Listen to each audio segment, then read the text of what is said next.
Marta, tiene usted su réplica, por favor. Sí, agradecer su respuesta, señor secretario, y creo que pues lo que se comenta es o debiera ser lo óptimo para lograr la cobertura, sobre todo en las necesidades estas de la alimentación para los niños, que es muy importante. Y si bien es cierto que la Sedesol lleva programas, pero es a municipios detectados mediante algunas estadísticas para atender lo más prioritario, pero la verdad es que lo más prioritario es lo más extenso que tenemos y escasamente se alcanza a cubrir. Le entregaré una copia de este resultado que tenemos porque es muy grave el alza de la glucosa en niños que no han desayunado, que todavía están sin desayunar. Y son poblaciones rurales a donde pues lo más fácil es que aunque sea unas verduritas o un tecito pudieran alimentar.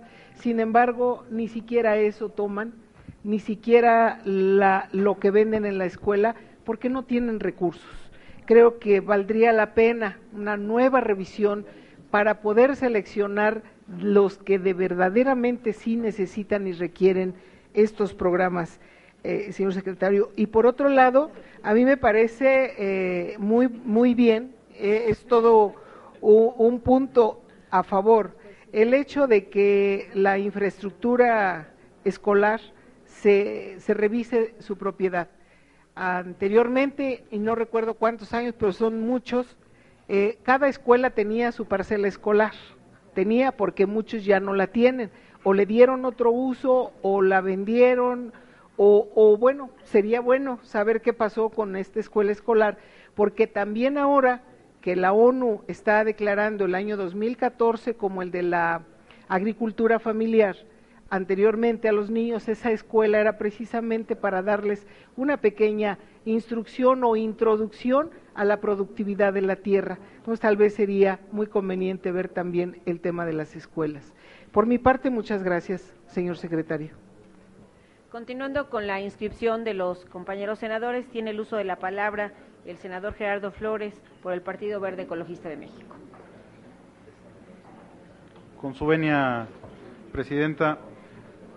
Señor secretario, a nombre del Grupo Parlamentario del Partido Verde le doy la bienvenida a este recinto en el marco de la glosa del segundo informe de gobierno, en este caso en materia educativa. Es para nosotros un honor recibirlo y dialogar sobre un tema que por su relevancia requiere toda nuestra atención. El Grupo Parlamentario del Partido Verde celebra y agradece su plena disposición a abordar no solo los temas relacionados con la glosa del segundo informe, sino como usted lo señaló de manera enfática al inicio de su discurso, también hechos supervenientes, como obviamente no podemos dejar de mencionar el que hoy vive el Instituto Politécnico Nacional.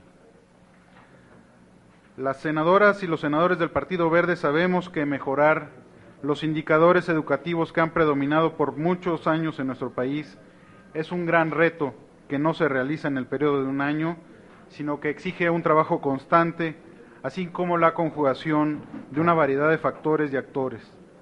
Todos los aquí presentes lo sabemos, los resultados de una reforma como la educativa podrán ser apreciados en el mediano y largo plazo.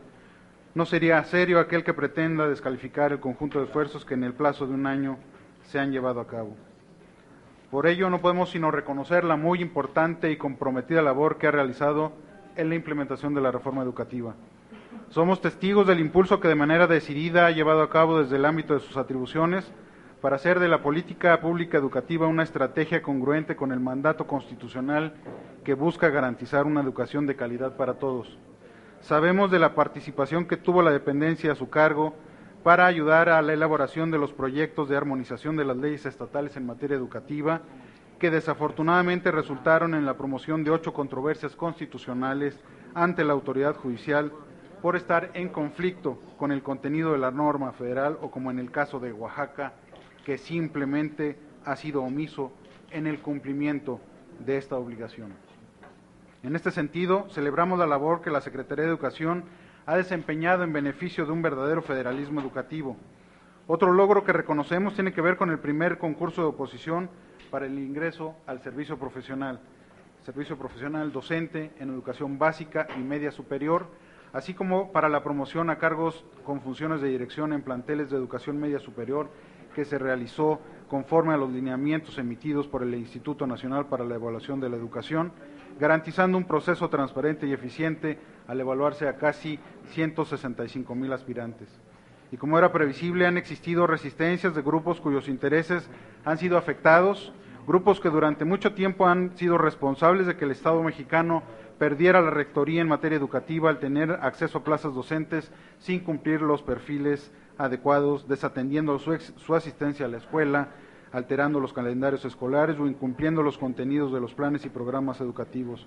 No obstante ello, sabemos también que se trata de posiciones focalizadas en ciertas regiones y que en la mayor parte del territorio nacional sí se advierten avances sólidos. Otro aspecto a destacar es el incremento de la cobertura de las escuelas de tiempo completo, como usted lo mencionó, pues mediante este sistema con horarios de 6 a 8 horas se refuerza el aprendizaje, así como la impartición de actividades deportivas y culturales. Al respecto, para el Grupo Parlamentario del Partido Verde es muy importante resaltar esta meta de incrementar la cobertura de 7,700 escuelas de este tipo a 40,000 para el año 2018 y consideramos indispensable la medida que se adoptará para proporcionar alimentos nutritivos y calientes en las escuelas que se encuentren en zonas de mayor pobreza.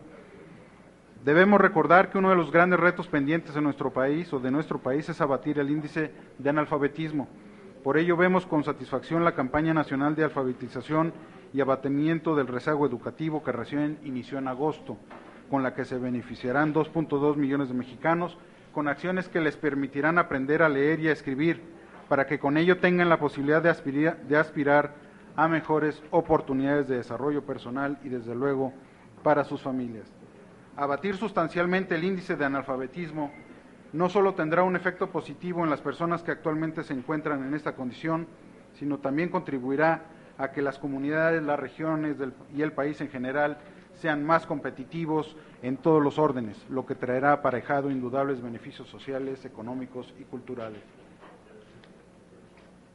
En cuanto al problema del rezago en las condiciones físicas de las escuelas públicas de educación básica y al fortalecimiento de la autonomía de gestión para mejorar la prestación del servicio educativo con calidad y equidad, reconocemos las acciones que se realizarán para atender las carencias de las escuelas mediante las asignaciones apropiadas. Otro tema que ha recobrado gran relevancia recientemente debido a lo alarmante de los casos es el acoso escolar. Incluso hace unos días aprobamos la iniciativa preferente enviada por el presidente Peña Nieto, que entre otras cuestiones fundamentales, aborda esta problemática desde la visión del interés superior de las niñas, niños y adolescentes. En cuanto al trabajo de la SEP en este rubro, se aprecia el diseño de programas para lograr una convivencia sana y en paz en las escuelas. Es de destacar el mecanismo de denuncia que se ha implementado para que vía telefónica, por internet o por medio de la entrega de un documento, se reciban denuncias de casos de acoso escolar y se turnen a las autoridades competentes para su atención inmediata. No podemos dejar de señalar que se trata de un problema complejo que amerita el compromiso, seriedad y creatividad de todos. Nuestras niñas, niños y adolescentes deben acudir a las escuelas con la tranquilidad de saber que los únicos posibles problemas que podrían enfrentar son los relacionados con el propio proceso de aprendizaje. Aquí sin duda se entrelazan los objetivos de aprender a aprender y de aprender a convivir, como usted los enfatizó. Señor secretario, los integrantes del Partido Verde no podemos más que felicitarle por su determinación en no ceder a la presión y dar marcha atrás a los avances que ya se han logrado con la reforma educativa, así como por la adecuada implementación que se ha llevado hasta el momento. Nuestra labor como legisladores, así como la suya como secretario de Estado, titular de la cartera de Educación, debe responder a los millones de estudiantes que han desertado del sistema y a los que se encuentran dentro, pero que no logran la suficiencia académica. De ahí la importancia y urgencia de cumplir la obligación de garantizar la calidad de la educación y asegurar la idoneidad del personal docente, infraestructura y otros aspectos que permitirán obtener el máximo logro en el aprendizaje de las niñas, niños y adolescentes de este país. En mi grupo parlamentario entendemos que todas estas acciones que se han implementado durante el transcurso del presente año son congruentes con los objetivos planteados en el Plan Nacional de Desarrollo, pero más allá de eso, son congruentes con las demandas sociales que no pueden seguir siendo aplazadas. Tenemos la convicción de que la implementación de estas reformas reflejará un incremento sustancial en todos los indicadores educativos de manera gradual y permitirá una distribución equitativa de los recursos que se destinan a este muy importante rubro para la vida de la nación. Eso es por lo que hace el posicionamiento a nombre de mi grupo parlamentario. Y la pregunta, le voy a hacer dos preguntas concretas, señor secretario. De acuerdo a mi intervención y reconocimiento que la política educativa que se ha impulsado en el transcurso de esta administración atiende a todos los compromisos internacionales y en la materia y da cumplimiento gradual al derecho humano de recibir educación de calidad, quiero referir mi pregunta a ciertos aspectos que para mi grupo parlamentario son de gran preocupación. Uno, en primer lugar me referiré a la sinergia que existe entre dos grandes reformas que aprobamos en el Congreso de la Unión, la educativa y la de telecomunicaciones, con la que se logrará la inclusión digital a dar acceso a los niños y jóvenes de educación básica a la sociedad de la información y el conocimiento. En este sentido, mi pregunta tiene que ver con las medidas que la SEP ha adoptado para contribuir desde su ámbito a reducir la brecha digital en la que se encuentran las familias mexicanas. Sabemos, como usted lo dijo, que en el presente ciclo se han repartido cerca de 710,000 tabletas para alumnos de quinto grado de Colima, Sonora y Tabasco, adicionándose a los alumnos de Puebla, Estado de México y DF. De la misma forma, tenemos conocimiento del convenio de colaboración para la electrificación y conectividad de centros educativos públicos en todo el país, que suscribió la SEP con la SCT y la CFE. De esta manera, me gustaría que nos compartiera su opinión sobre los resultados que esta medida, tanto para los alumnos como para los docentes, es decir, cuáles han sido las mejoras que la SEP ha observado, tanto para estudiantes como para docentes, derivado de esta estrategia, y cuáles son las mejoras perceptibles o áreas de oportunidad que aún es necesario solventar y, en todo caso, qué sigue después de esta etapa. Por último, como usted sabe, para el Partido Verde ha sido y sigue siendo un tema central el que no se limite o condicione el acceso de niñas, niños y adolescentes a la educación pública, a la educación de calidad, sujetando dicho acceso al pago de cuotas escolares. Para nosotros fue muy satisfactorio que ello quedara previsto en la Ley General de Educación. Padres de familia de diversas entidades nos han informado que es una práctica que lamentablemente aún no ha quedado plenamente erradicada. Por otro lado, hay otros padres que también nos han señalado que las cuotas sirven para pagar o financiar la disponibilidad de baños, servicios de limpieza e incluso el pago de luz y agua o de pizarrones y gises. ¿Qué le podemos decir a la población que hoy nos ve sobre este complejo problema que ya no debe ser pretexto para limitar la educación pública de nuestra niñez? Es cuanto, señor presidente y secretario. Tiene la palabra el señor secretario de Educación. Muchas gracias, senador, por sus comentarios, y voy a referirme directamente a las dos preguntas que usted ha formulado. La alfabetización digital no es nueva de este gobierno. Viene desde hace más de 12, 13 años. Y creo que en ese sentido estamos intentando lograr que una nueva forma de aprender forme parte de los instrumentos cognitivos del alumno en el aula. He recibido comentarios de gente que señala que además no es opinión de ellos, es de Brunner, un pedagogo muy atinado, que señala que la computadora no agrega nada a la educación de los niños. Yo creo que esto hay que verlo con reserva. La digitalización incorpora un nuevo alfabeto en el aprendizaje escolar. Hace que los niños tengan los conocimientos necesarios para adentrarse en campos de conocimiento que de otra suerte les están vedados, y no solo eso, al ser dispositivos que pueden llevarse a su casa, logran que ahí también tenga un efecto cultural entre muchos padres de familia. Sin embargo, le quiero decir que tanto la electrificación como la conectividad serán problemas que se resolverán en las escuelas totalmente hasta 2018. Y esto es porque ustedes mismos han relatado las características de infraestructura de nuestros planteles. Pero ello no ha sido obstáculo para la digitalización, porque las laptops primero y ahora las tabletas están precargadas, de tal manera que operan sin esos dos elementos. Y en segundo lugar, déjeme decirle que se distribuyen con un auténtico espíritu inclusivo. Incluso llegan primero a las escuelas más pobres del país. Y en segundo lugar, algo que es poco sabido, es que también tenemos dispositivos para los niños discapacitados. De esta suerte, incorporamos también a niños que por sus condiciones físicas pudieran estar excluidos del programa y de esta suerte están disfrutando, igual que sus compañeros, de las posibilidades que ofrece la educación digital. En relación a las cuotas familiares en las escuelas, yo quiero ser muy claro. Incluso el señor presidente de esta Comisión de Educación y su servidor estuvimos discutiendo cuando los prolegómenos de la reforma el punto. Él no me dejará mentir. Las cuotas, solo siendo voluntarias, son válidas, porque quienes hemos recorrido el país sabemos que el padre de familia contribuye con un mantenimiento real de la escuela, pero siempre y cuando sean cuotas voluntarias.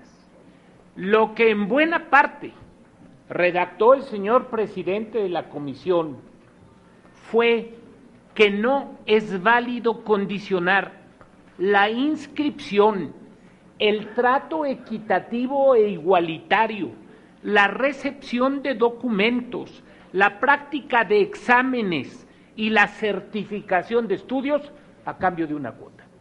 Eso es una conducta ilícita y debe denunciarse para que sea castigada. No podemos prescindir de las cuotas voluntarias.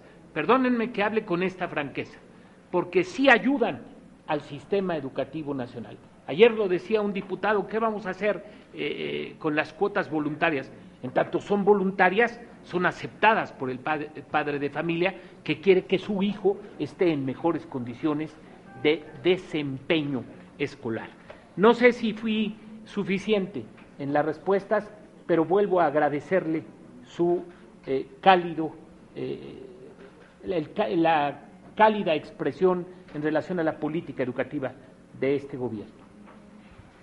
Tiene el uso de la palabra el mismo senador Gerardo Flores para la réplica, si quiere hacer uso de ella. Gracias, señora presidenta. En primer lugar, agradezco la respuesta, señor secretario, a ambas preguntas. Se tratan de dos temas muy importantes para la educación de nuestros hijos en México. Yo particularmente tuve la oportunidad de conocer un experimento de un fabricante de equipo de telecomunicaciones de Estados Unidos que tuvieron la gentileza de compartirme un experimento que estaban ellos llevando a cabo en Estados Unidos y tenía que ver justamente con un programa que habían adaptado a unas tabletas y que lo pusieron a prueba para un grupo de niños que estaban teniendo problemas o un mal desempeño en matemáticas en un estado de la Unión Americana, porque no lograban dar con la causa de ese mal desempeño. Creían que eran los profesores, hicieron cambios de profesores, pero no se resolvía. Y aquí lo que ocurrió fue que las tabletas lo que ayudaron fue a que se crearon grupos de colaboración entre los niños que les permitió a ellos tener una convivencia virtual y que entre ellos resolvían sus dudas, que propició que este programa hiciera que esos niños empezaran a mejorar de manera sustancial su desempeño. Yo no tengo duda de que este tipo de herramientas van a ayudar muchísimo a mejorar el desempeño de muchos niños en nuestro país. Por lo que hace a las cuotas escolares, nosotros estamos convencidos de que las cuotas voluntarias no pueden seguir o deben seguir existiendo.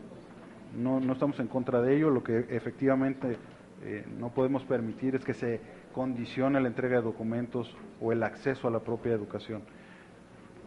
¿Sería cuánto, señor presidente? Gracias. Gracias, señor secretario. Muchas gracias, señor senador. A continuación, cedemos el uso de la voz al senador Raúl Morón Orozco, secretario de la Comisión de Educación. Adelante, por favor, señor senador. Gracias, senador presidente. Licenciado, bienvenido al Senado de la República. Su presencia nos da oportunidad de reflexionar y dar nuestros puntos de vista sobre lo que ha significado el segundo informe de gobierno, que es el tema que aquí nos tiene. Desde mi punto de vista, creo que hay todavía muchas cosas por concretar. Creo que en el segundo informe de gobierno, señor presidente, se han quedado muy corto en la política educativa de este país. Los diferentes componentes de la reforma, en palabras del Ejecutivo y en las suyas propias, significan grandes logros estructurales del gobierno federal y una de las principales acciones que se informan como resultado del segundo informe de gobierno. La reforma de la que usted nos habla afianza una visión, desde mi punto de vista, a la memorización irreflexiva de conceptos, pero se preocupan por las pruebas, los indicadores de la evaluación, el control político y financiero de los maestros y las estadísticas, no por formar, a mi juicio, mejores ciudadanos. Yo creo que el reto de un modelo educativo, de un sistema educativo en un país, es formar mejores ciudadanos.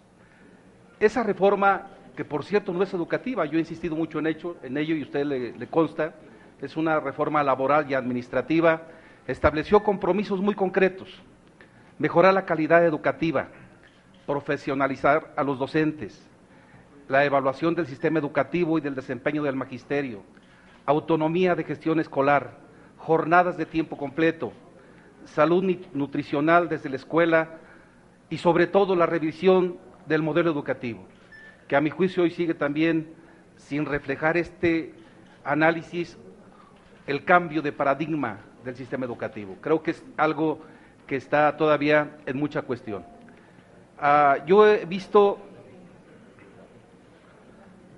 que es importante avanzar a consensos, usted lo ha dicho aquí, usted lo ha dicho y me parece que es importante tomarle la palabra.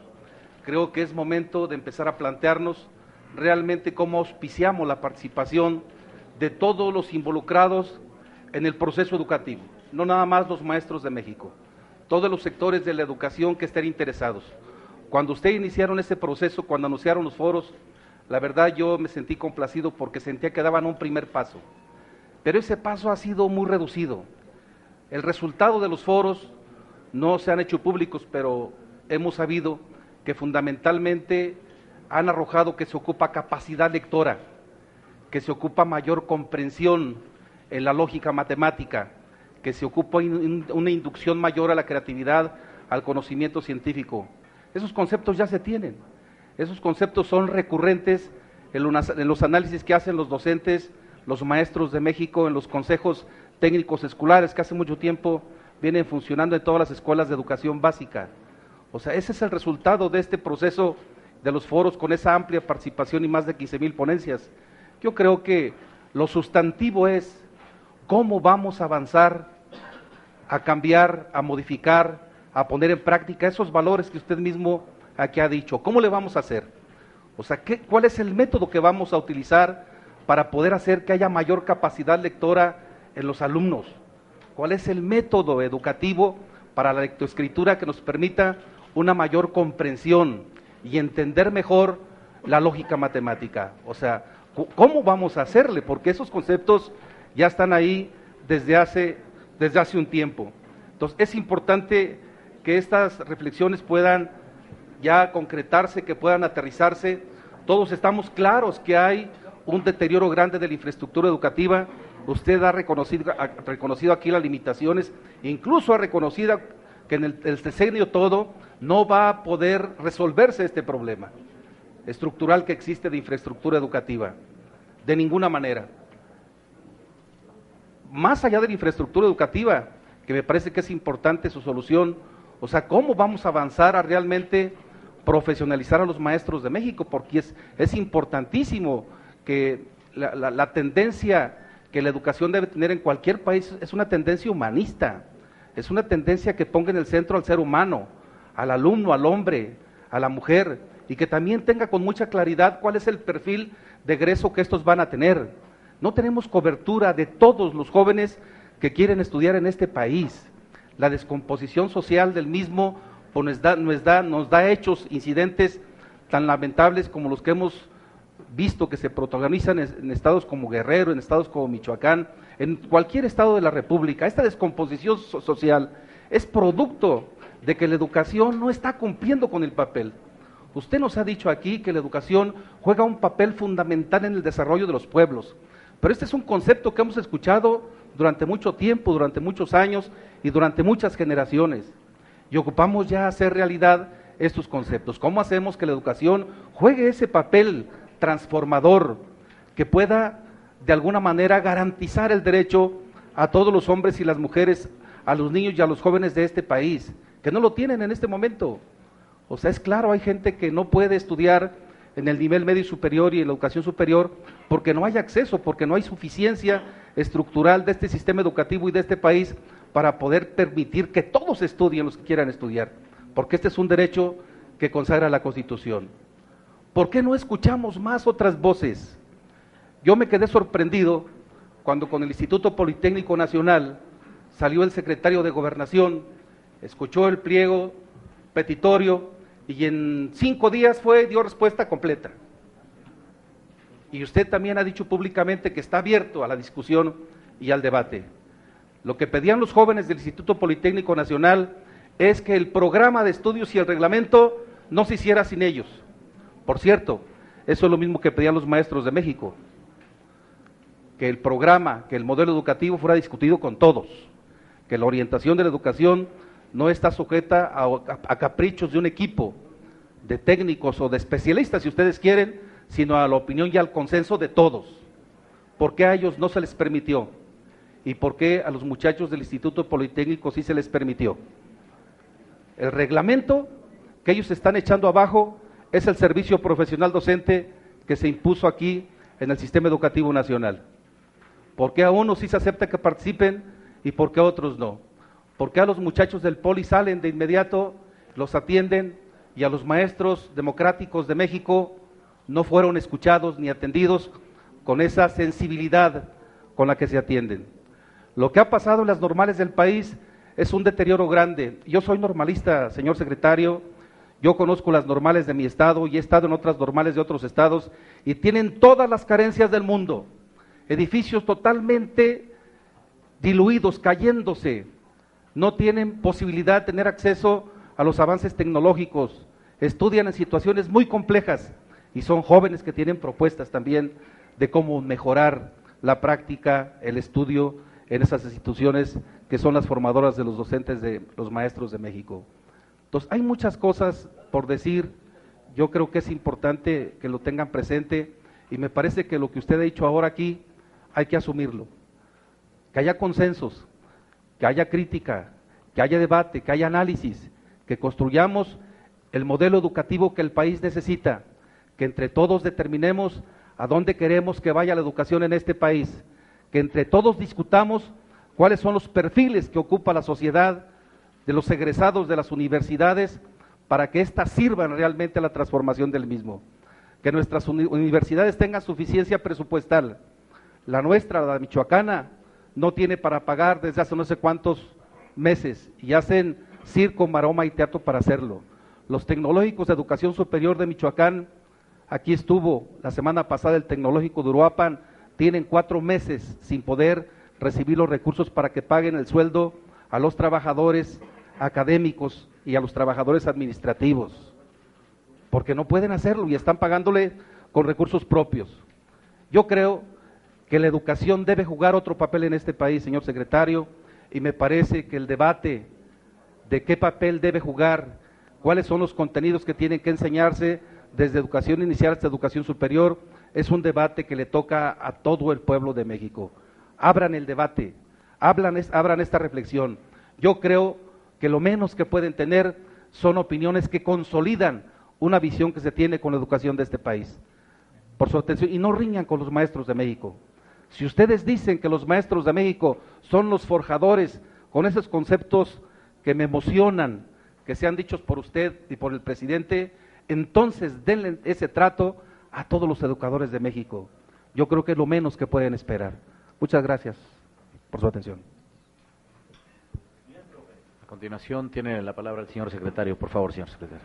Gracias, senador, y creo que coincidimos en muchos de los conceptos que usted ha expresado. Pero hay algunos en los que, francamente, tengo otra opinión. En primer lugar, la reforma educativa no es una reforma de estructuras administrativas. Es una reforma que tiene que ver con el modelo pedagógico, con los métodos de enseñanza y también con la formación de los docentes. Y comenzamos con este punto cuando el año pasado entregamos al INE los indicadores y parámetros para construir el perfil del maestro, y este órgano constitucional autónomo que no tiene que ver con la Secretaría los aprobó para emprender la evaluación correspondiente. En segundo lugar, 165,000 aspirantes no dejan de ser un reconocimiento al nuevo acceso que se debe tener para llegar a la docencia. En tercer lugar, ciertamente queremos cambiar paradigmas y ciertamente todos los maestros están invitados a participar en esta discusión, pero voy a decir algo que quizá no le va a gustar.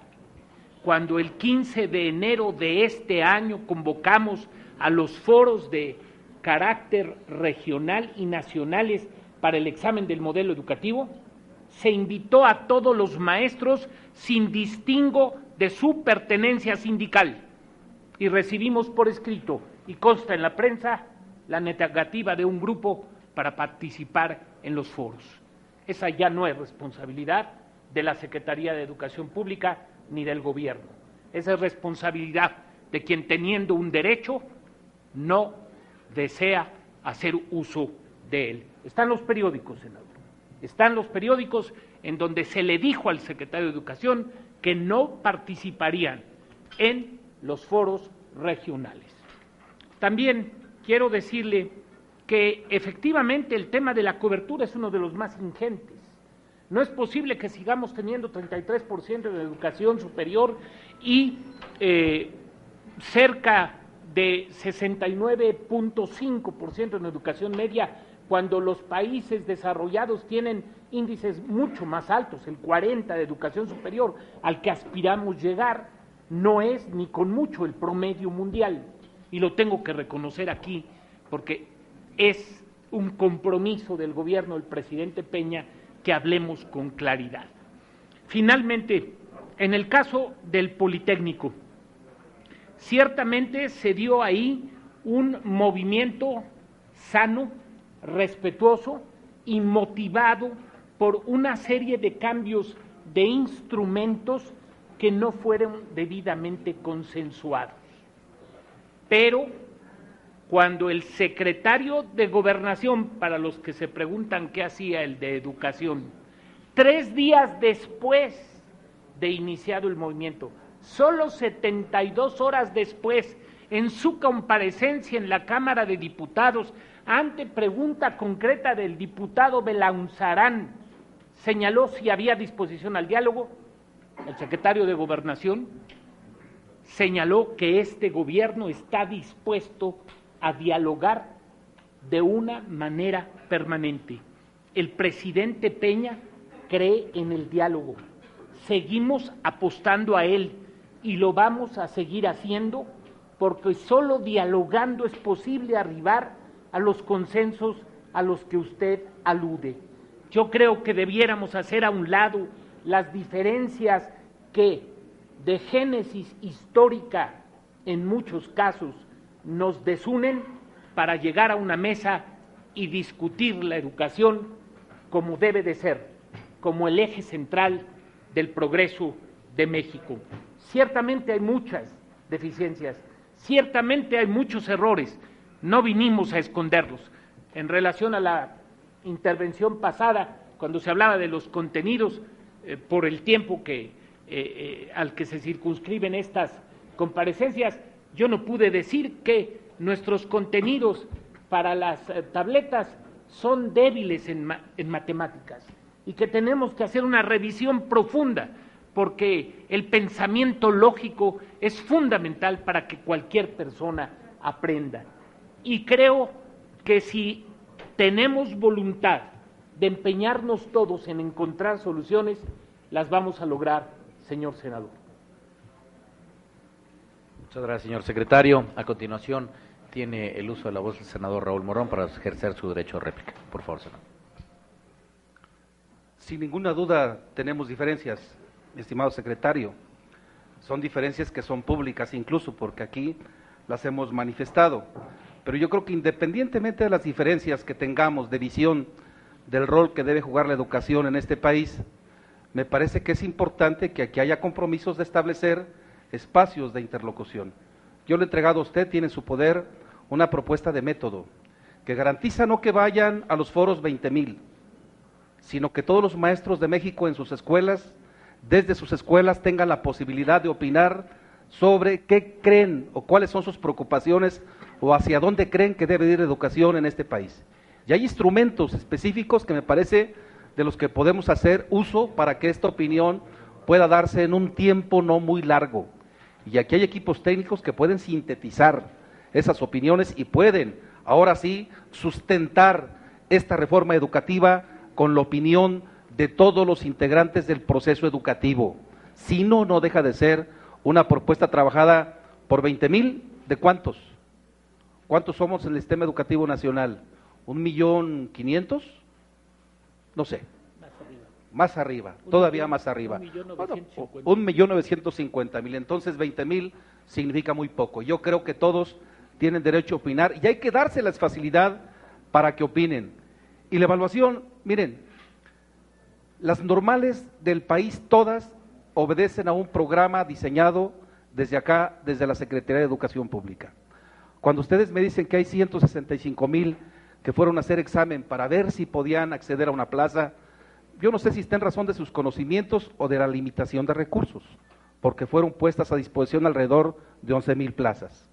Yo no creo que hayan reprobado todos, pero si así fuera, yo creo que tiene que encenderse un foco rojo, porque entonces lo que estamos enseñando en las normales no corresponde a el conocimiento que se están reflejando. O el instrumento no sirvió, o lo que estamos enseñando no sirve, y por eso es necesario cambiarlo. Y cuando abren más el universo a las plazas de educación medio superior, que ya no son las normales, si son cualquier profesión, y resulta que los que reprueban son más, entonces quiere decir que ahí también tenemos una dificultad. O no estamos enseñando lo que debemos enseñar, o el instrumento, ¿no? O el instrumento con el que se está midiendo ese conocimiento no es el adecuado, no es el idóneo. O sea, pero no sabemos eso, no sabemos. Por eso yo digo, abramos este debate, insisto, abran la discusión, permitan que todos los maestros de México, los que quieran hacerlo, desde sus centros de trabajo, para que no se salgan a la calle, puedan dar su punto de vista sobre lo que creen que tiene que jugar la educación. Gracias por su respuesta, secretario. Gracias, señor senador. Y siguiendo con el orden del día, le pediría al senador Javier Corral, por el Grupo Parlamentario del Partido de Acción Nacional, haga uso de la voz.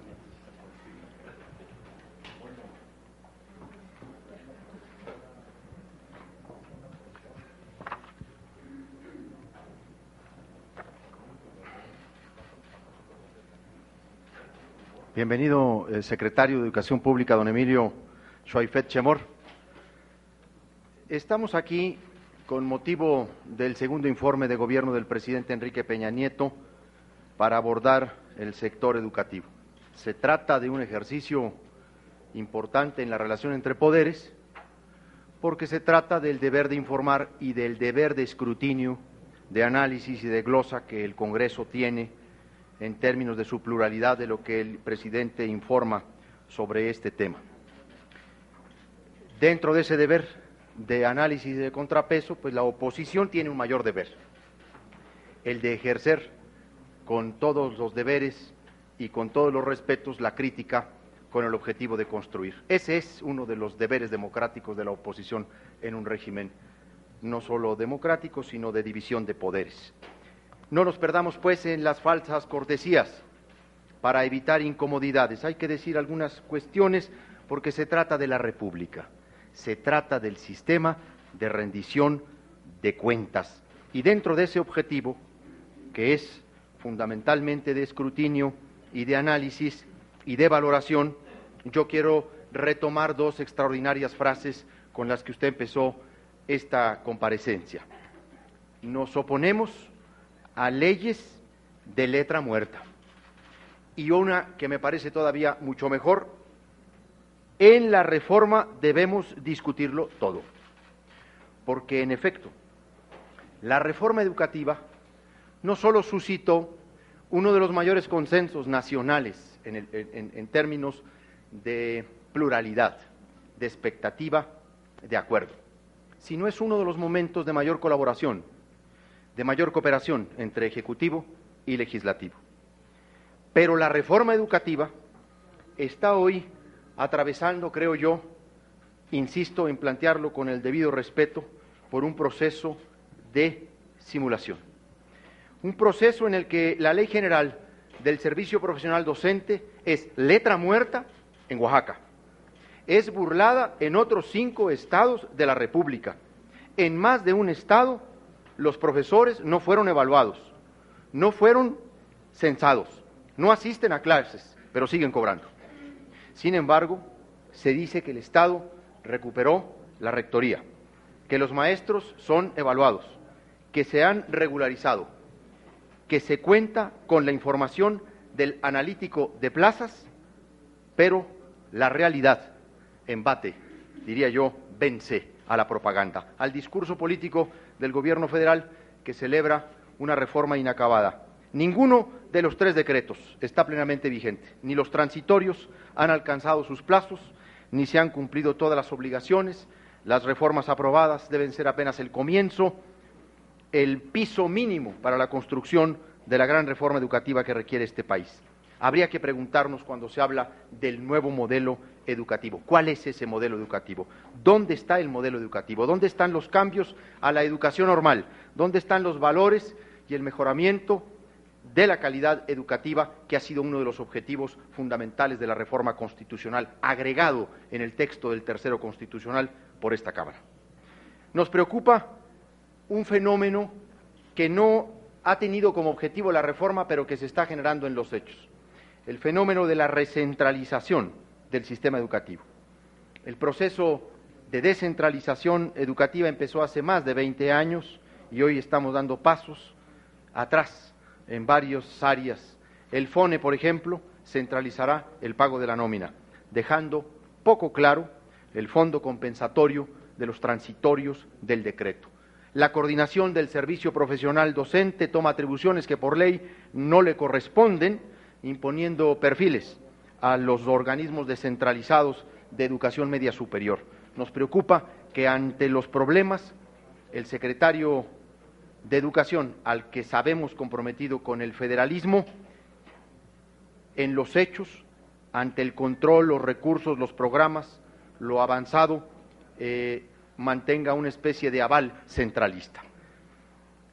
La Constitución nos define como una república democrática y federal, pero hay una recentralización del control del gasto en niveles importantes en el sector educativo, víctimas de una circular emitida por la Secretaría de Educación Pública el pasado mes de diciembre, que los obligaba a trabajar en una cuenta concentradora en la que cada gasto debe ser autorizado por un sistema que no tienen la capacidad de administrar, causando parálisis en varios centros de investigación del país.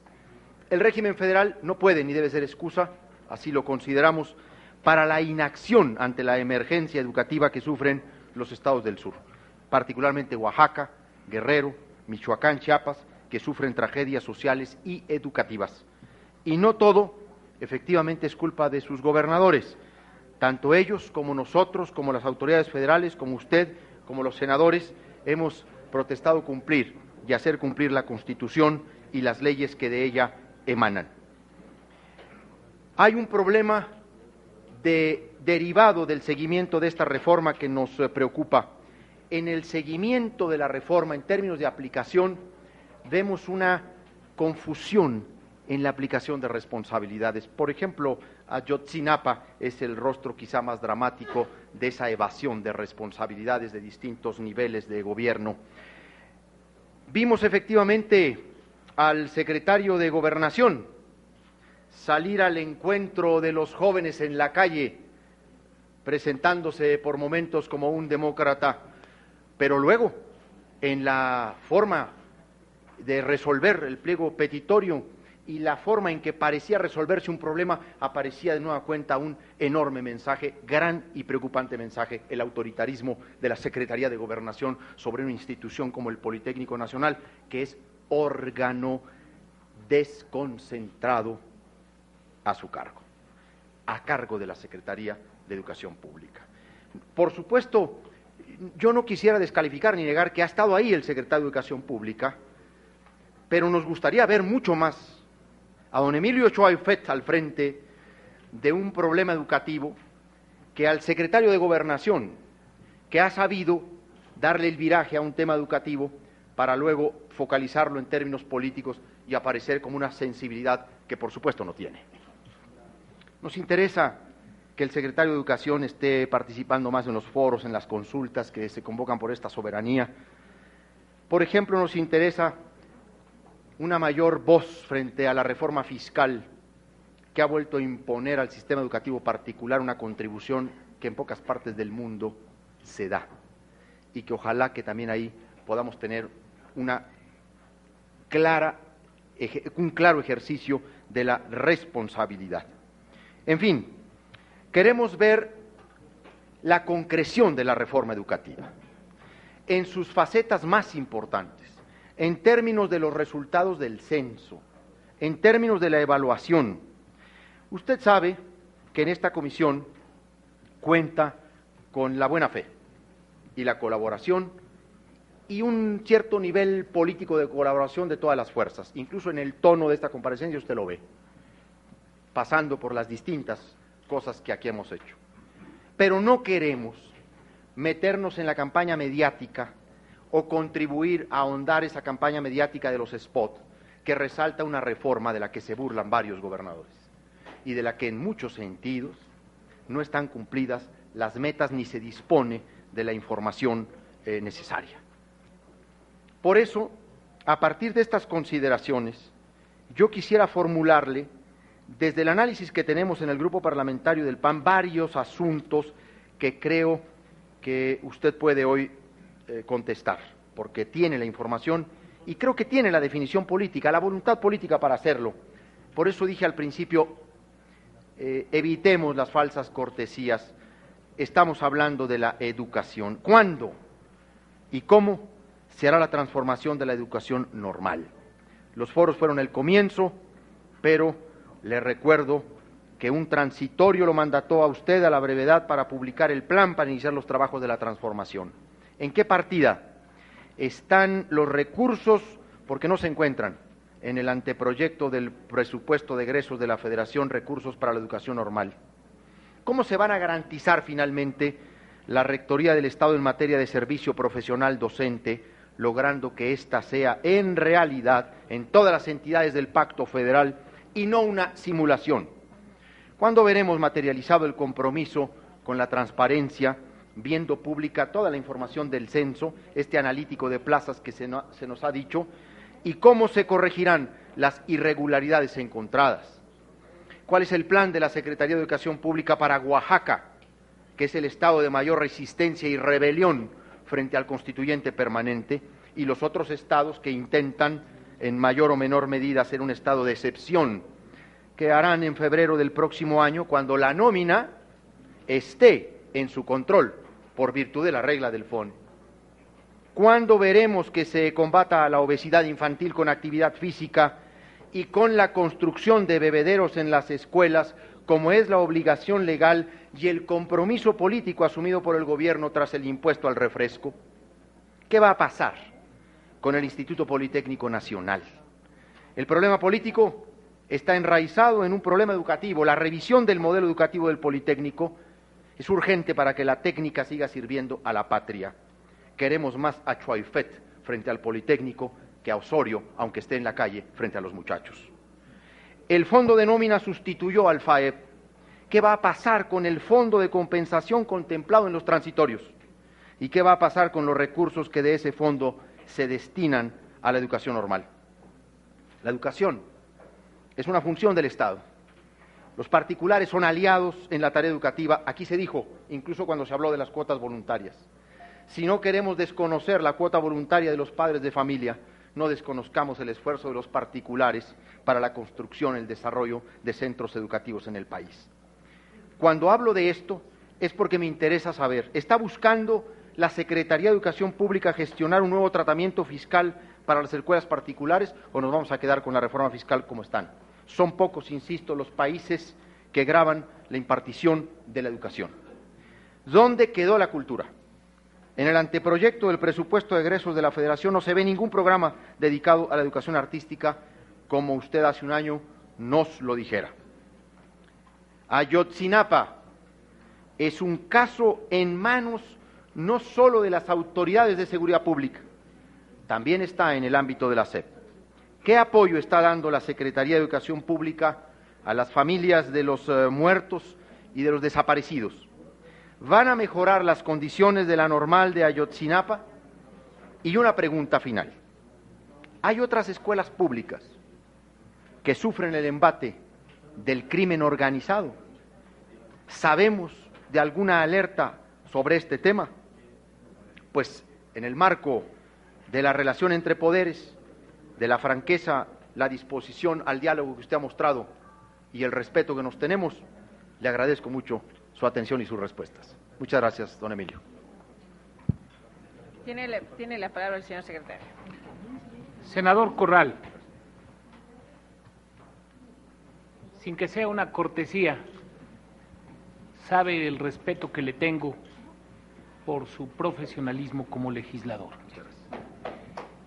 Quiero decirle que si no he dado respuesta por razones de tiempo a todas sus preguntas, y será el caso en todas las demás intervenciones, tengo la obligación de hacerlo por escrito y de enviarles a todos ustedes la respuesta correspondiente. La oposición tiene un mayor deber, decía usted. Claro, lo decía Reyes Heroles, lo que resiste apoya. Solo en la oposición encuentra uno la crítica que a veces no se permite desde el gobierno encontrar, por mil y un razones.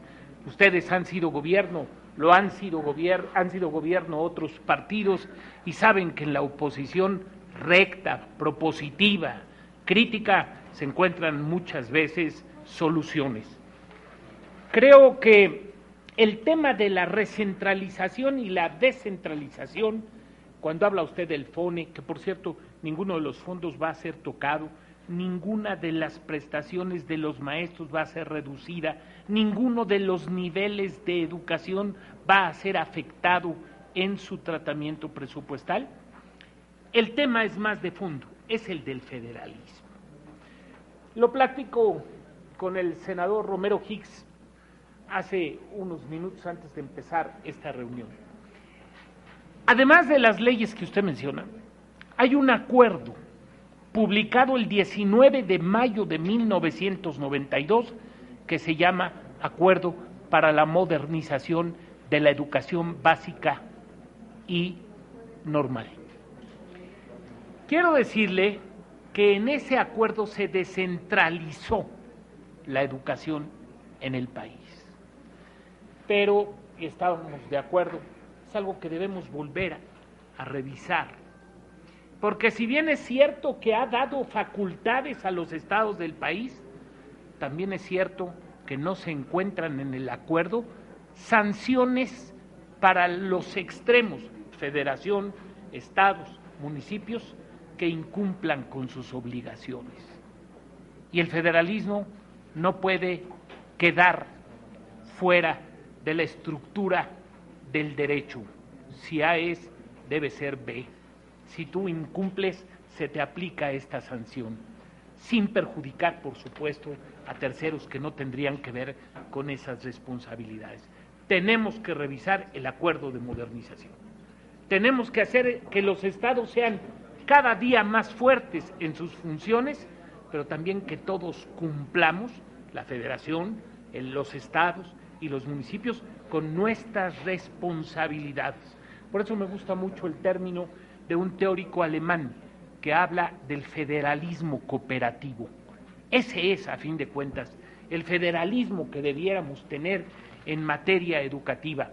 Un federalismo que ensamble las responsabilidades de los 3 niveles de gobierno para hacerle frente a los graves problemas de educación. En Ayotzinapa nosotros haremos lo que la autoridad penal instruya y lo que la autoridad local educativa nos solicite, porque de acuerdo al propio acuerdo del 19 de mayo, las normales son de jurisdicción local y tenemos que ser respetuosos, no para transformar el papel normativo de la Secretaría en papel operativo, sino para estar en coadyuvancia de los estados cuando estos lo soliciten. Y hasta el momento no ha ocurrido, pero estamos prestos a cumplir con esa coadyuvancia en cuanto nos sea solicitada. Quiero decirle también que, como decía el senador Morón, muchas de nuestras normales rurales, por no decir todas, están en condiciones verdaderamente deplorables. Que aquellas escuelas normales rurales que creó Cárdenas, pero se crearon en 1933, ahora que me puse a repasar su historia, y que son la fusión de los centros educativos regionales rurales con las misiones culturales que creó Vasconcelos, deben seguir teniendo un papel central, y tocó usted un tema que es absolutamente claro. Cuando haya un nuevo plan de estudios y un nuevo modelo educativo para las normales, tenemos que hacer uso de una palabra que establecí en mi discurso, la flexibilidad. Hemos tratado de hacer planes y programas homogéneos para toda la nación. Ciertamente debe haber una especie de núcleo unificador de todos los programas y planes, pero también tiene que haber espacio para las especificidades de México. En México hay costumbres distintas, hay etnias distintas, hay problemas regionales distintos que deben ser atendidos desde allá, desde donde los maestros, los directivos, los padres de familia y los alumnos tienen siempre el reto de superar los obstáculos.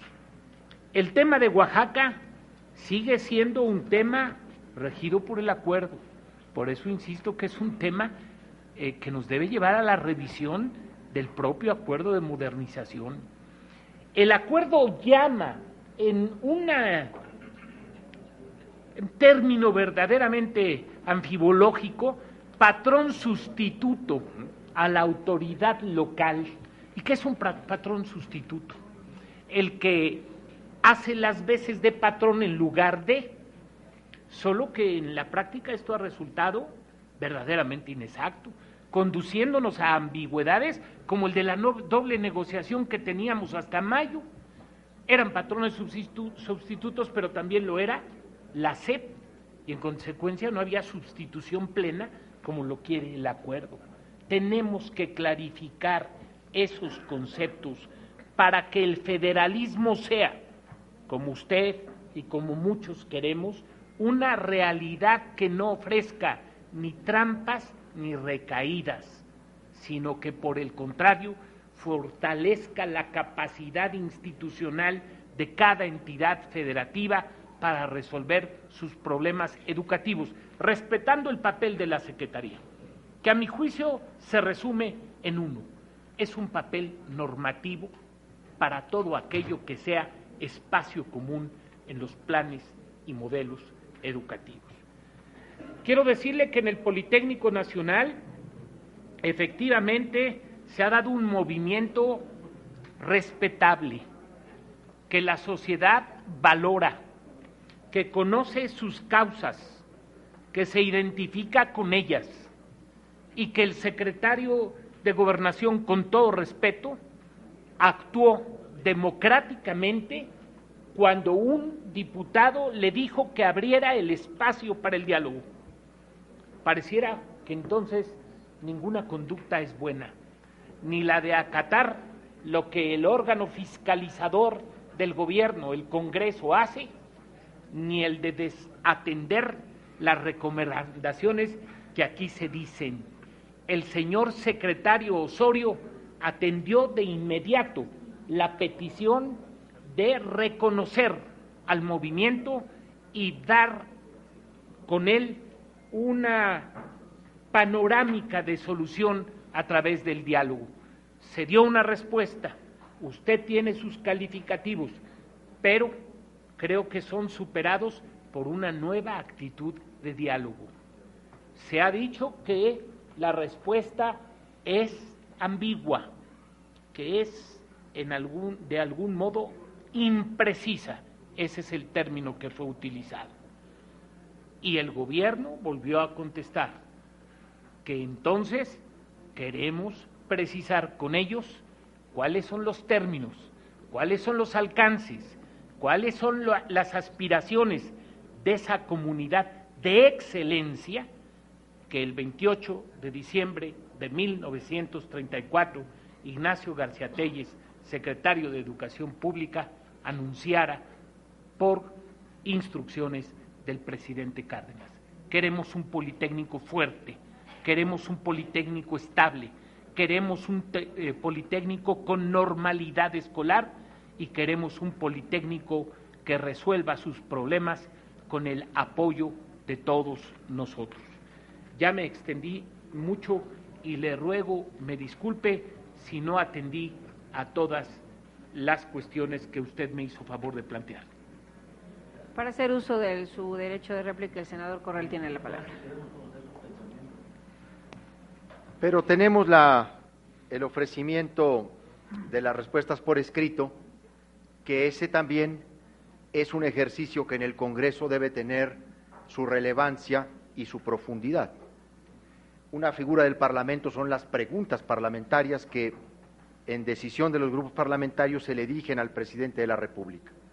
Pero las comparecencias de los secretarios efectivamente deben servir para que con puntualidad y detalle se respondan especificidades de las inquietudes que tenemos. Así que bienvenidas las respuestas por escrito a varias de las formulaciones que yo he realizado y que se enmarcan, insisto, en un análisis con el propósito de construir. El Instituto Politécnico Nacional es una de las instituciones de las que los mexicanos nos sentimos orgullosos, técnicos bien preparados que se han encargado de los servicios en áreas sofisticadas y una innovación científica que a México le ha dado orgullo internacional. Nunca será más fuerte el Instituto Politécnico Nacional que en el momento mismo en el que pueda conquistar su propia autonomía. Y eso es lo que está también en torno de este gran debate. No si salió el secretario de Gobernación en una disposición de diálogo, ya nomás eso faltaría, que el secretario de Gobernación, que tiene como principal instrumento la palabra, no saliera a dialogar o no aceptara el diálogo formulado en el Congreso de la Unión.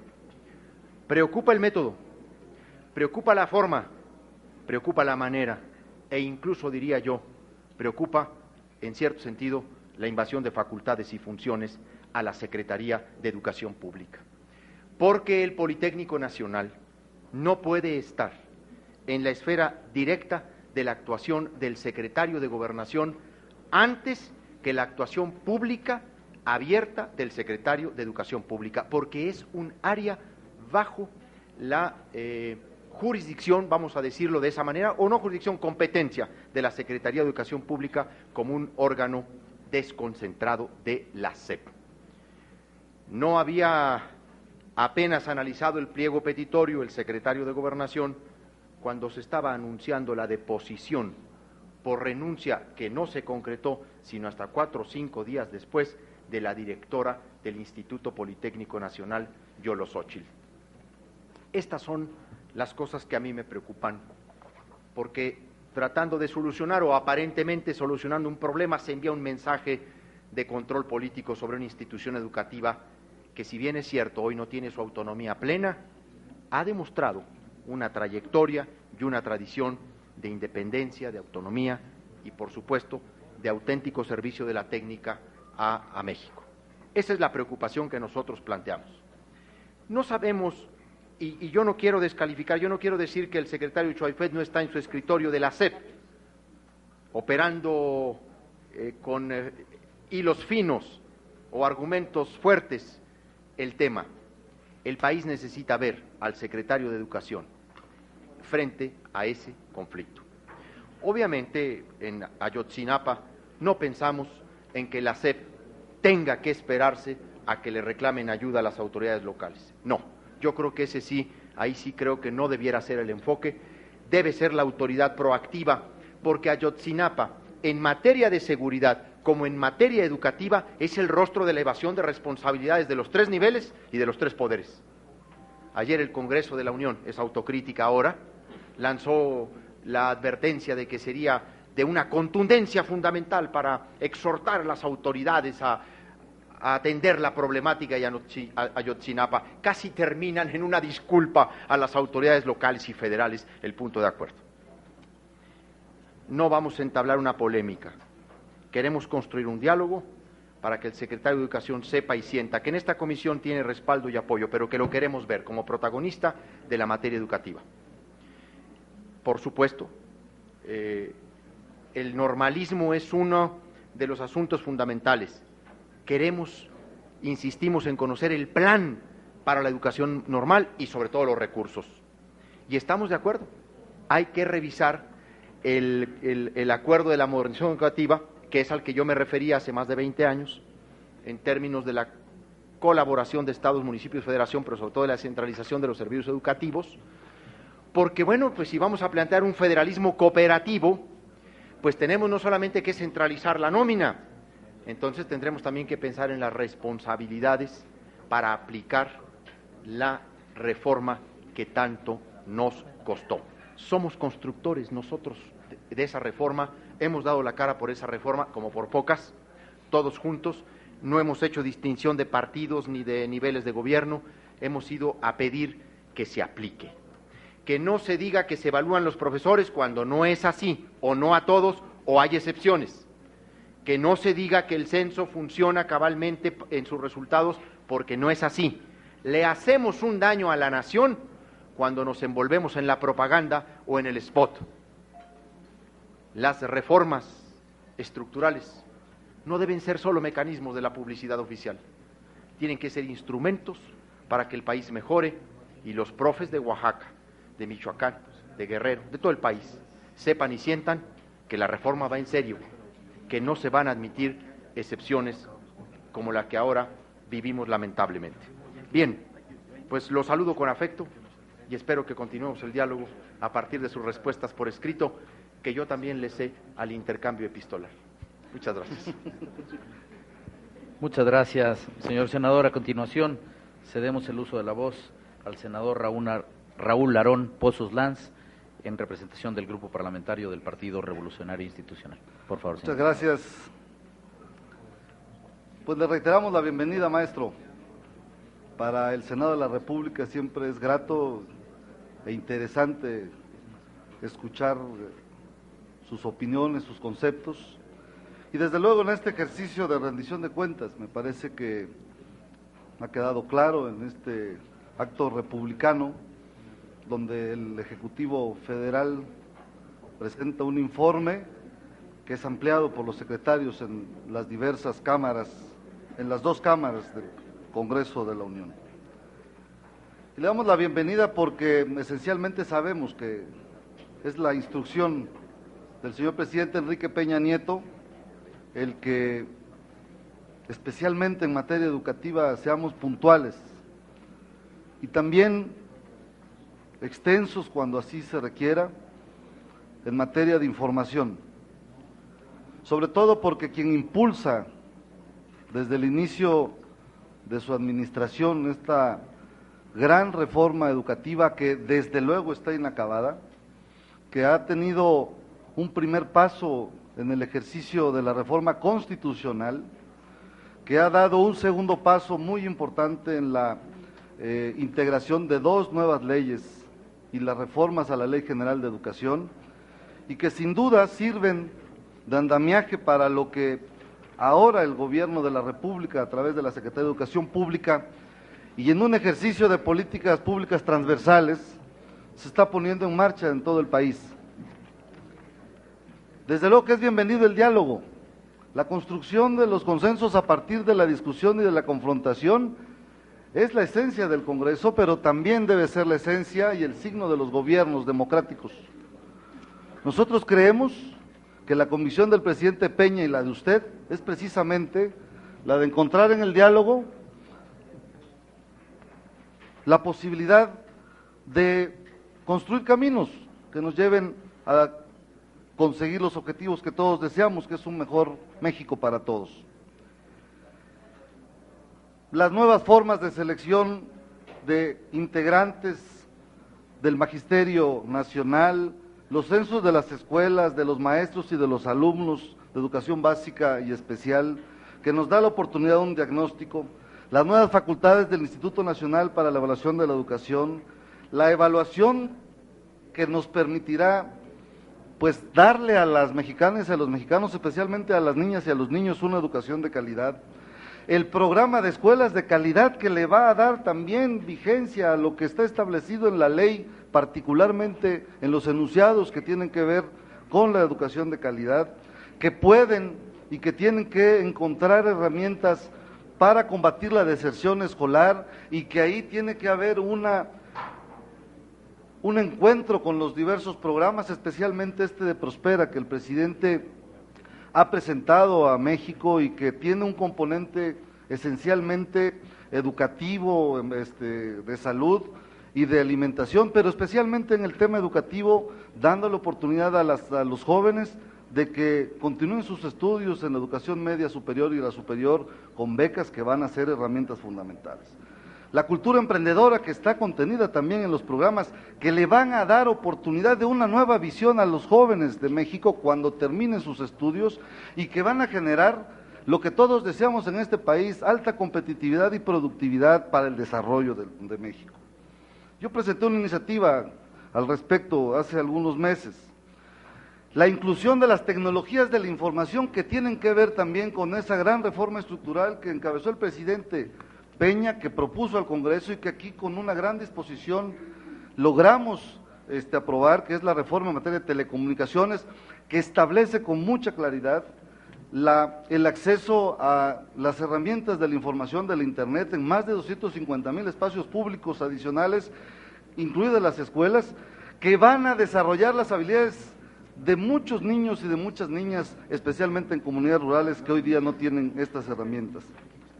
El Sistema Nacional de Becas, que como ya se dijo aquí, va a tener y tiene ya un recurso adicional muy importante. Para nosotros el fomento de la cultura para la cohesión social, que aquí también se ha señalado, y lo decía mi compañero senador, ¿qué pasa con la cultura? Pues es un tema que está también contenido en el documento del informe. Y esto, que para mí es fundamental, maestro, porque efectivamente el programa de gestión escolar, que está contenido en la reforma constitucional y refrendado en las leyes reglamentarias, que esencialmente prevé que esa autonomía de gestión en las escuelas les permita, con un recurso que les va a llegar directamente, administrar y fortalecer la operación de las escuelas. Yo lo dije en la presentación del dictamen que envió la Comisión de Educación en una reforma a la Ley General de Educación, particularmente en lo que se refiere... Tiempo, pero que no siga corriendo. En lo que se refiere a las cuotas, y dijimos con mucha claridad que no era posible que la escuela pudiera salir adelante sin la participación de los padres de familia, siempre y cuando, como aquí se ha dicho de manera subrayada, sean cuotas voluntarias.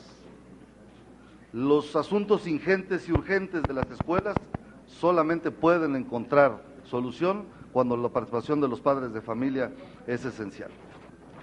Y muy particularmente en el ejercicio pleno del sentido común, los programas nacionales de lectura y de escritura, y el pensamiento lógico que te genera un programa nacional de matemáticas reforzado, le van a dar a estos jóvenes del día de mañana, hoy niños, oportunidad para salir adelante.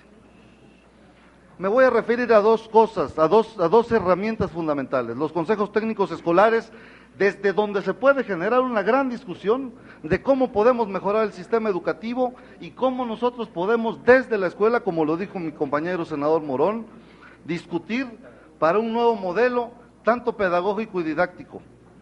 Los consejos técnicos escolares que sesionan, y hoy en la mañana tuve la oportunidad de platicar con una maestra, cada viernes, el último viernes de cada mes, lo están haciendo de manera muy consciente, y me parece que son espacios en donde se puede generar un ejercicio de eficiencia y eficacia de todo lo que tenemos en la comunidad escolar.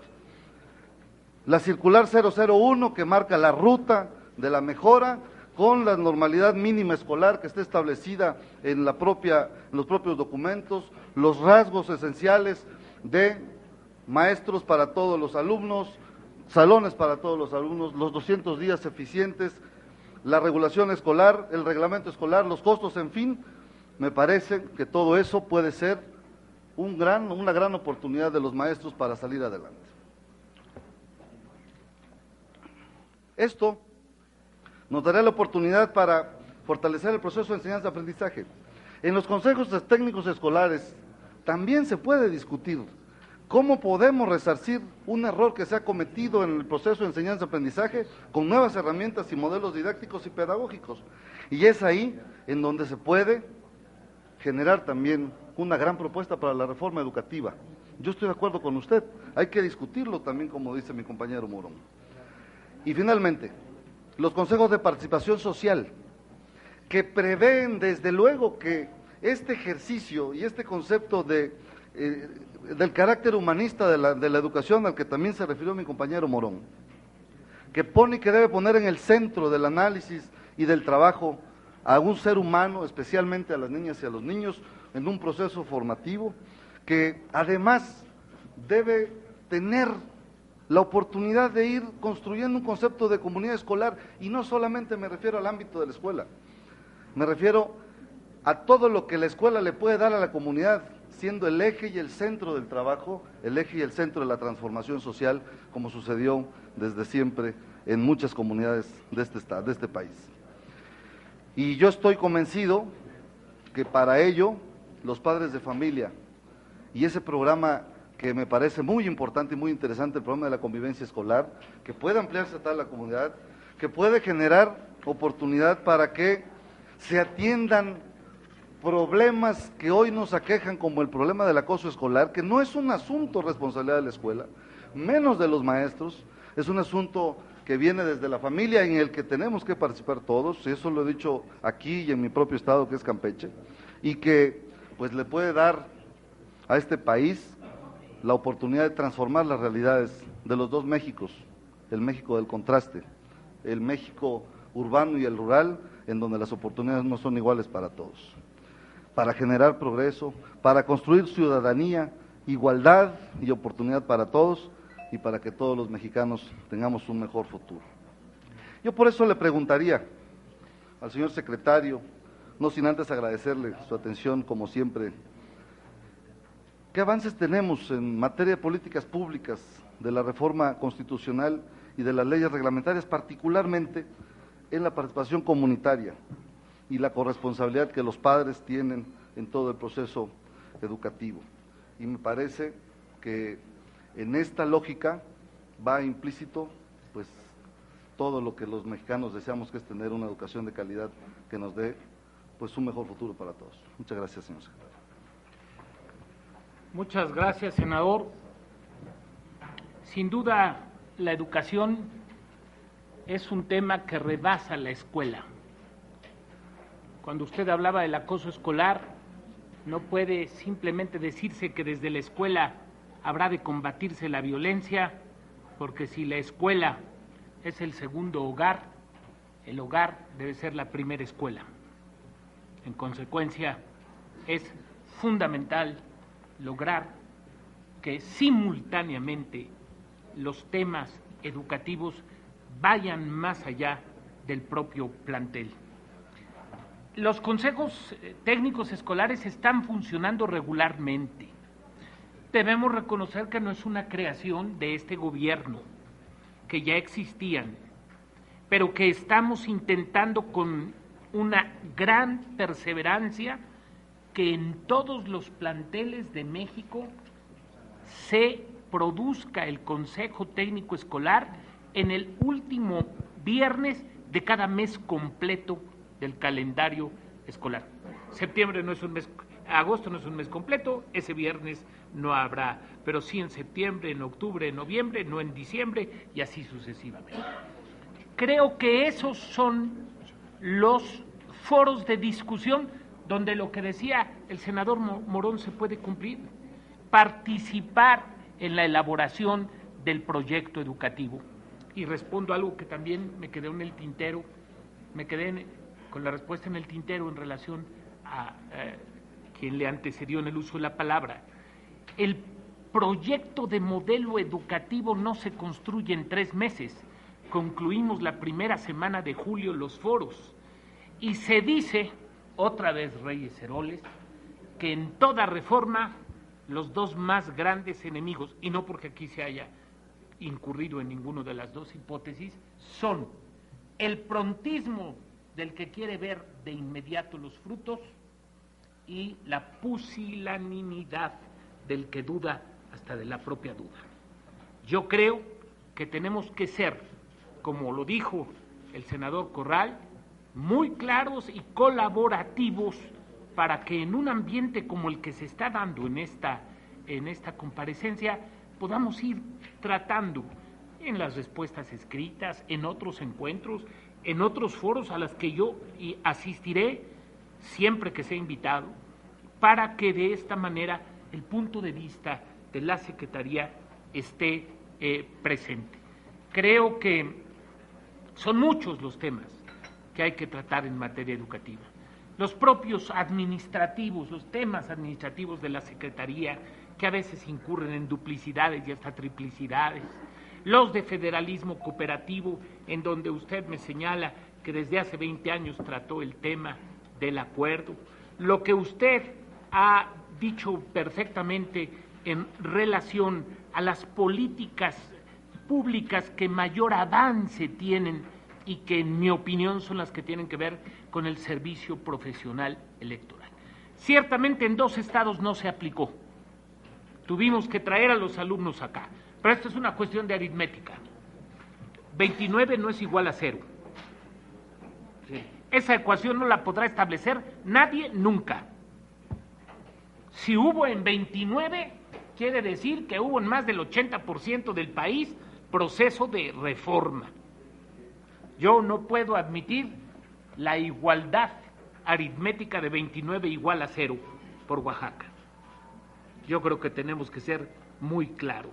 Hay avances, ciertamente no en todos los estados, en algunos no pudimos internarnos en el tejido de la educación para recuperar para el docente, porque es en beneficio de él, el sistema de evaluación, pero seguiremos perseverando y seguiremos tratando de modificar las normas que rigen el sistema educativo del país.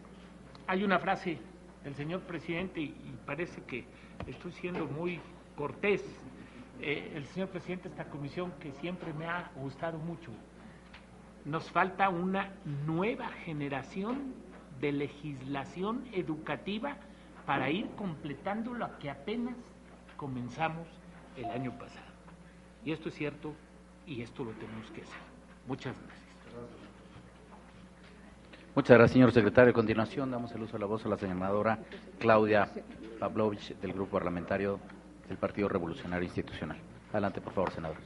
Bienvenido, señor secretario. Es un gusto, como siempre, saludarlo, escuchar sus ideas claras, sus conceptos muy precisos y, bueno, desahogar en este momento su comparecencia.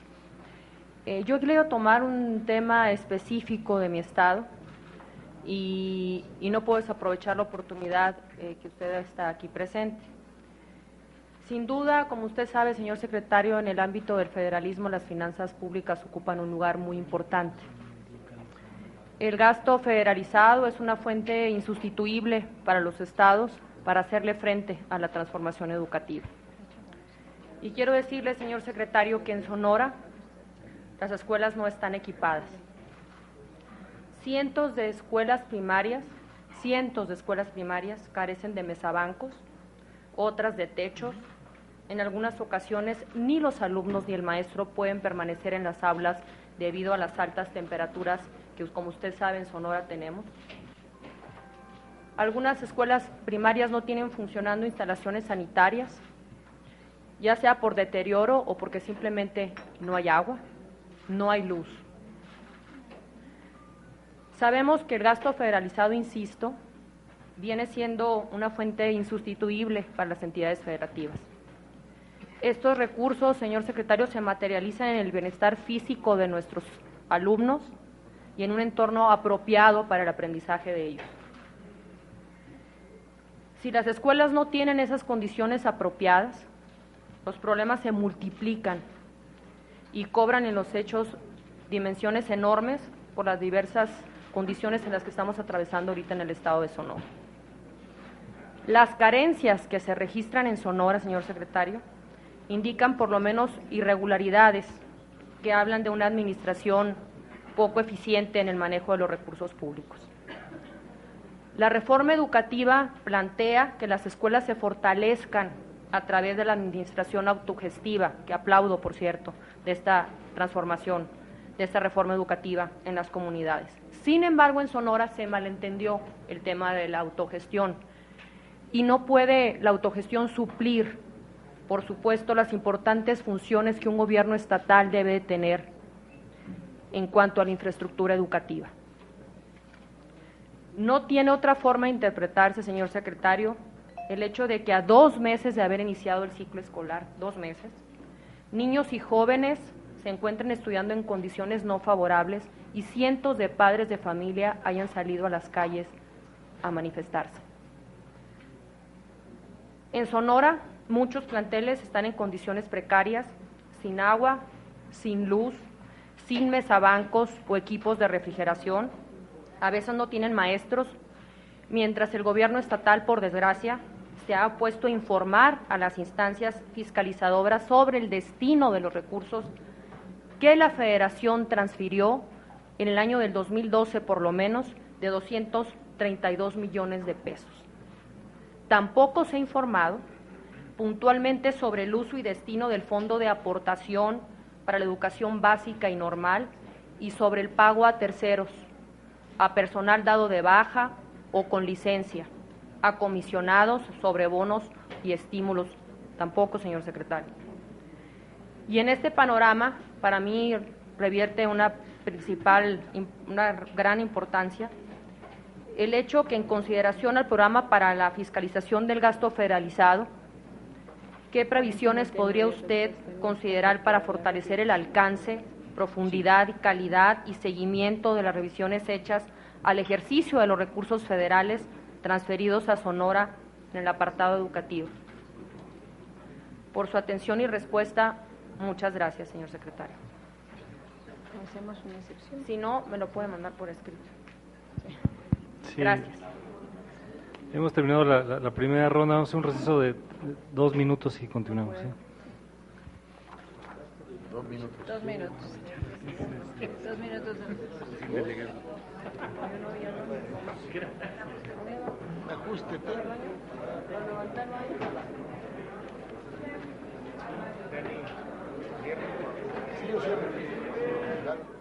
Bueno, pues en este momento los legisladores de estas comisiones unidas decretaron un receso para luego continuar con estos trabajos en torno a la comparecencia del secretario de Educación Pública. Yo lo invito a que nos acompañe a hacer una pequeña pausa, enseguida regresamos. Recuerde, estamos en vivo aquí transmitiendo desde el Senado de la República esta comparecencia del secretario de Educación Pública. Quédese con nosotros, recuerde, está usted en la señal del canal del Congreso, el canal de la Unión.